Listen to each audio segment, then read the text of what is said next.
જય દશામાં જય માતાજી. દર વર્ષે આપણા ઘરે દશામાં પધારે છે ત્યારે આપણા ઘરમાં એક અલગ જ જાતનો આનંદ થઈ જાય છે. મંડપ સજાય, આરતી થાય, દીવા થાય, પ્રસાદ વેચાય.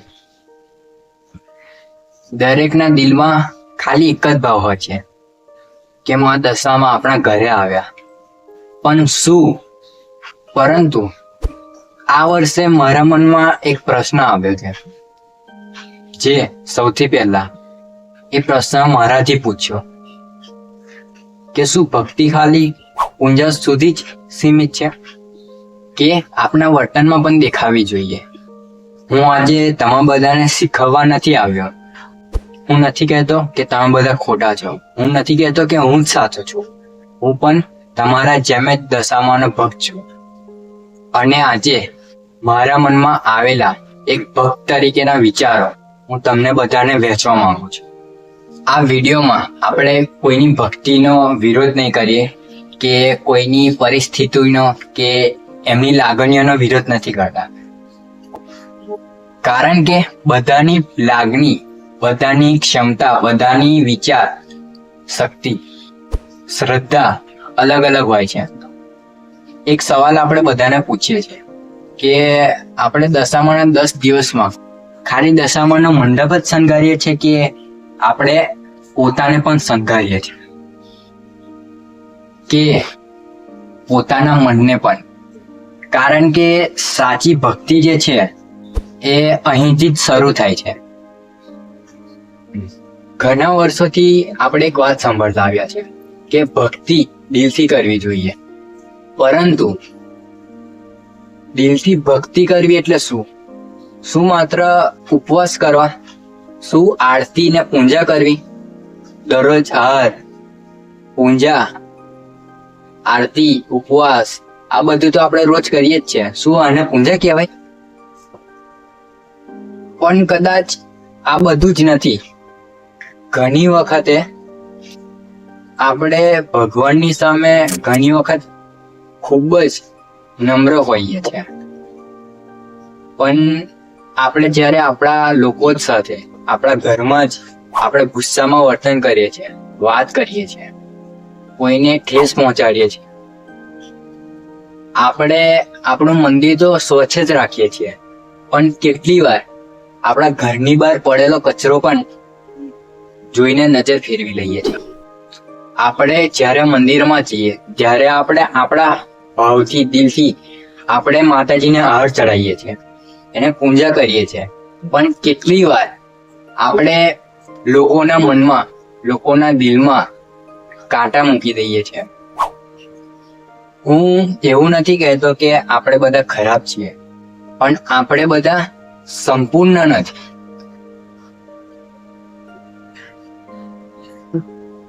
પણ મને એક ભક્ત તરીકે એવું લાગે છે કે દશામાં આ 10 દિવસોમાં આપણો સ્વભાવ વધારેમાં વધારે શાંત બને અને આપણા શબ્દો વધારેમાં વધારે મીઠા બને,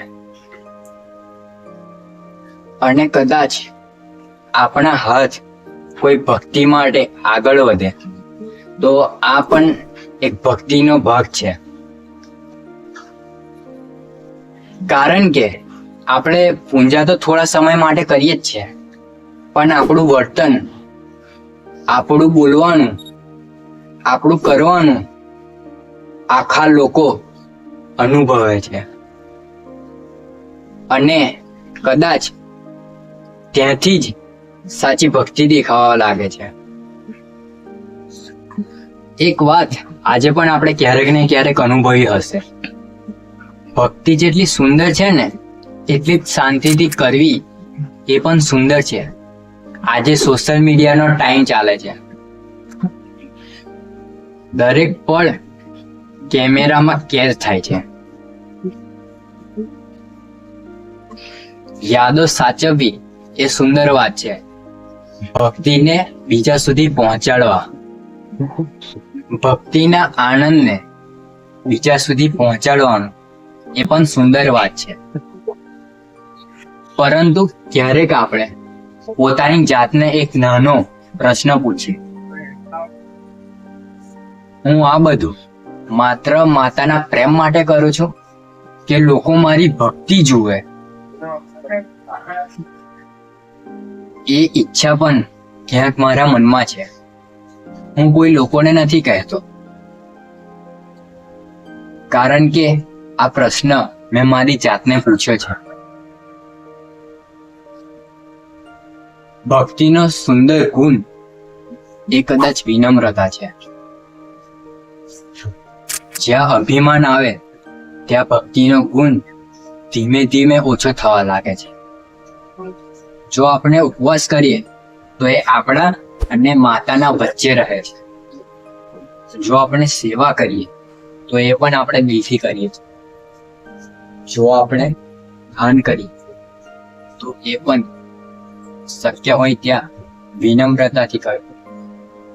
કારણ કે સાચી ભક્તિ એ નથી કે દુનિયા આપણને ભક્ત કહે. સાચી ભક્તિ એ છે કે કોઈના દિલમાં આપણા માટે એમના દિલથી આશીર્વાદ નીકળે. દશામાના વ્રતમાં દરેક ભક્તો નકોડા ઉપવાસ કરે છે. કોઈ એક ટાણું કરે છે, કોઈ ફરાળ કરીને પણ ઉપવાસ કરે છે,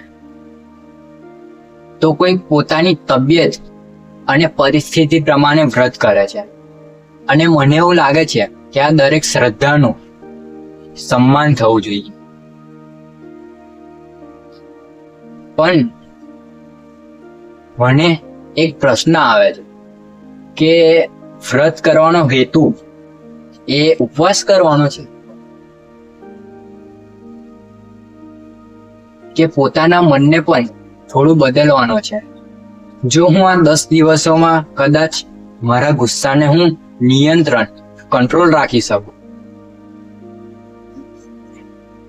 કદાચ હું કોઈને મન ના દુભાય એવા શબ્દો ના બોલી શકું, મારા માતા પિતાની જોડે હું થોડો સમય કાઢીને બેસી શકું, સુખ દુઃખની વાતો કરી શકું, કોઈ દુખિયાને કે કોઈ ગરીબને હું દિલથી જેટલું મારાથી બને એટલી હું એમની મદદ કરી શકું, તો કદાચ આ પણ એક વ્રતનો ભાગ હોઈ શકે.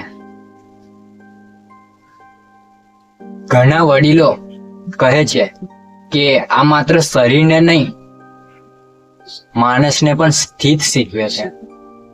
અને કદાચ આ જ કારણ છે કે આપણે ખાવા પીવા પર જ નહીં, પોતાના વિચાર અને વર્તન ઉપર પણ ધ્યાન આપીએ.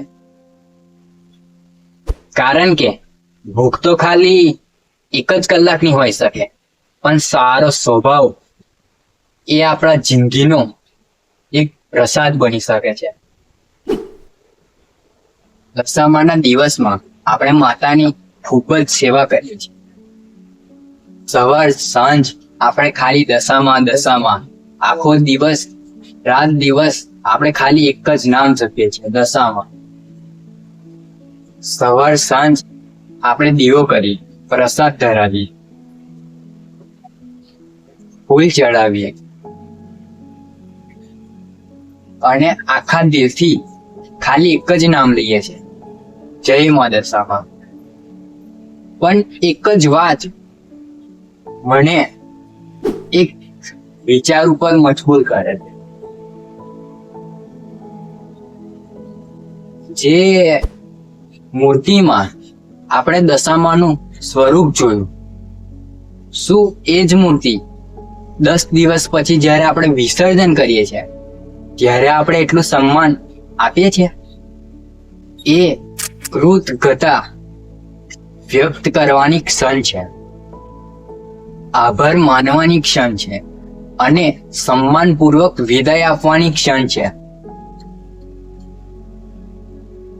એ જ રીતે મંદિર હોય, મંડપ હોય, આજુબાજુનું વાતાવરણ હોય, એ પણ સ્વચ્છ રાખવાની આપણી જિમ્મેદારી છે. મને લાગે છે આ પણ એક ભક્તિનો ભાગ છે, કારણ કે જ્યાં ભક્તિ હોય ત્યાં સ્વચ્છતા પણ હોવી જોઈએ અને ત્યાં જવાબદારીઓ પણ હોવી જોઈએ. અને જ્યાં જવાબદારીઓ હોય છે ને ત્યાં જ સાચો પ્રેમ છે. કદાચ સૌથી સુંદર ભેટ માતાજીની સજાવટ નહીં, સ્વચ્છ વર્તન અને સ્વચ્છ વાતાવરણ હોઈ શકે છે. આ આખા વિડીયોમાં મેં જે પણ કહ્યું એ કોઈ નિયમ નથી, કોઈ ઉપદેશ નથી અને કોઈની શ્રદ્ધાનો નિર્ણય પણ નથી. કદાચ મારી વાત યોગ્ય ના લાગી હોય તો મને માફ કરજો. જે પણ મેં વાત કીધી એ મેં એક સ્ક્રિપ્ટ લખી હતી, મેં રિસર્ચ કર્યું હતું અને પછી બધી વાત કીધી. પણ હવેથી જે મારા થોડા ઘણા શબ્દો છે એ સાચે જ મારા દિલથી શબ્દ છે.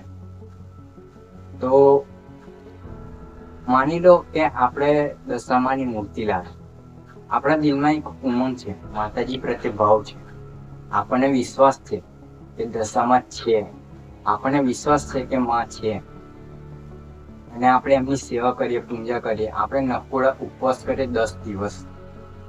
કદાચ આપણી જોડે પૈસા ન પણ હોય ને તો પણ આપણને એટલો ભાવ છે, આપણને એટલો વિશ્વાસ છે એમના પ્રત્યે જે દેખાતા નથી, જે આપણી સામે છે નહીં, પણ આપણને એટલો વિશ્વાસ છે આપણી મા ઉપર, આપણી દેવી, આપણી દશામાં પર કે આપણે મૂર્તિમાં પણ, માટીની મૂર્તિમાં પણ આપણે એને સ્વરૂપ જોઈએ છે.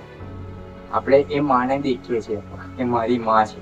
આપણે મનમાં એક માનતા રાખીએ, આપણે એક વિચાર કરીએ અને માને કહીએ, એ મૂર્તિને કહીએ, માટીની મૂર્તિને, અને આપણને એટલો વિશ્વાસ છે કે ભલે ત્યાં માં દેખાતા નથી પણ આપણને એક વિશ્વાસ છે કે મારી આ ઈચ્છા, મારી આ મનોકામના પૂરી થશે. તો કે આપણને ખબર છે કે એ આપણી માં છે, આપણે એમને માનીએ છીએ, એ આપણી માટે બધું જ છે. તો જ્યારે તમે દશામાના 10 દિવસ ઉપવાસ કરો તો એની પાછળ કંઈક ને કંઈક રીઝન, કંઈક કારણ તો હોય જ છે. તમે એવું તો નથી કે માતાજીને માનતા નથી, માતાજી છે નહીં, અને કદાચ ન હોય તો તમે ઉપવાસ જ ન કરો કે માતાજીની માનતા સેવા કે કંઈ પણ આ 10 દિવસની જે વાત છે, કંઈ પણ જે પણ છે એ તમે કરો જ નહીં, બરાબર? તો દશામાના 10 દિવસોમાં તમે દશામાની સેવા કરો, ઘીના દીવા કરો, પ્રસાદ વહેંચો, 10 દિવસ ઉત્સાહ અને ઉમંગથી દશામાના વ્રત કરો છો, દશામાની મૂર્તિ લાવો છો. કદાચ પૈસા ના હોય ને તો કોઈના જોડે ઉછીના લાવી નહીં દશામાની સ્થાપના કરો છો. 10 દિવસ એટલો ઉત્સાહ ને એટલો ઉમંગથી તમે વ્રત કરો છો અને 10 દિવસ પછી એ જ મૂર્તિ 11મે દિવસે તમને પાણીમાં નહીં બીજે ક્યાંક દેખવા મળે તો ત્યાં દુઃખ નથી થતું? ત્યારે તમને એવો વિચાર નથી આવતો કે મારી દશામાં ત્યાં મારી માં છે, મારી દેવી છે, જેમણે મેં મારી આ કામ સોંપ્યું હતું, આ કામ મેં માને કીધું હતું, એ માએ કર્યું પણ. 10 દિવસ પછી એવી જગ્યાએ આપણે વિસર્જન કરીએ છીએ, એ મૂર્તિ એના બીજે જ દિવસે પાણીની બહાર આવી છે. આપણે નદીમાં, નાળામાં, તલાવમાં દશામાનું એવી રીતે વિસર્જન કરીએ છીએ કે मैं तो नहीं हूँ इंसानों में, बिकता हूँ मैं तो इन दुकानों में, मैं तो नहीं हूँ इंसानों. એ મૂર્તિમાં 10 દિવસ આપણે સ્વરૂપ જોયું છે આપણી માનું, આપણી માતાનું. એ જ મૂર્તિ 10મા દિવસ પછી કંઈક આવી રીતે જોવા મળે છે. કદાચ આ જ ભક્તિ છે, કદાચ આ જ ભક્તિ છે. 10 દિવસ આપણે એટલા ઉત્સાહ ઉમંગથી, એટલા ભાવથી, એટલા પ્રેમથી આપણે એની સેવા પૂજા કરીએ 10 દિવસ, અને 10મા દિવસ પછી આપણે એ મૂર્તિને એવી જગ્યાએ વિસર્જન કરીએ છીએ, એવી જગ્યાએ એને પધરાવીએ છીએ કે કંઈક આવો હાલ થઈ જાય છે. મૂર્તિને જોઈને પણ રડવું આવી જાય છેલ્લા દિવસે. એવા તો એના હાલ થાય. જે મૂર્તિ, જે માએ આપણને બનાવ્યા, આપણે એનું જ વિસર્જન એવી રીતે કરીએ કે આપણને જોઈને પણ શરમ આવે. હું એવું નથી કહેતો કે બધા આવું કરે છે, પણ જે પણ આવું કરે કે આપણને ખબર છે કે એ જગ્યા કે આ જગ્યા પરફેક્ટ નથી વરાવા માટે, વિસર્જન માટે કે વરાવા માટે એ જગ્યા પરફેક્ટ નથી. આપણને ખબર છે કે થોડા ટાઈમ પછી આવું થાય જ છે, તો આપણે 10 દિવસ પહેલા જ કેમ નથી વિચારતા આવું બધું? દશામાની મૂર્તિ લાવીએ તો આપણે પહેલા જ વિચારવું જોઈએ કે આવી જગ્યાએ હું દશામાને વિસર્જન કરીશ તો આવું થશે. અને માની લો કે આપણે મૂર્તિ લાવીને વિસર્જન કર્યું અને આવું થયું, તો વિસર્જન કર્યા પછી તો દશામાને ખોટું નહીં લાગે? તો તમારી ભક્તિ, તમારો એટલો ઉત્સાહ, ઉમંગ, તમારા એટલા પ્રેમથી કરેલા વ્રત, માતાજીના આશીર્વાદ, તો એ 10 દિવસ પછી ખતમ થઈ જાય? 10 દિવસ પછી જ્યારે તમે મૂર્તિને વિસર્જન કરો અને વિસર્જન કર્યા બાદ એ મૂર્તિ જ્યારે તલાવની બહાર, નદીની બહાર, ગટરોમાં, કેનલોમાં આવી રીતે મૂર્તિ બહાર દેખાય અને ત્યાં બધાના પગ પડે, તો એ માતાજીને ગમશે? ત્યારે તમને એવું નહીં થાય કે મારી દશામાં, મારી દેવી, મારી માં, દર સાલ ભૂલ થાય છે આપણી, એ ભૂલ ના થાય. આપણે માતાજીનું વ્રત કરીએ છીએ ઉમંગથી, ઉત્સાહથી, આપણે એટલા પ્રેમથી એમને લાવીએ છીએ, તો એટલા જ પ્રેમથી આપણે એમને વિદાય આપવાની અને એમનો એટલા જ પ્રેમથી મૂર્તિને વિસર્જન કરવાની એ પણ આપણી જિમ્મેદારી છે. પછી 10 દિવસ પછી એ જ મૂર્તિ. આશા છે તમને આ વિડીયો પસંદ આવ્યો છે અને આ વિડીયોમાં જે પણ મેં તમને કહેવા માંગુ છું એ તમે સમજી ગયા હશો. જય દશામાં, જય માતાજી.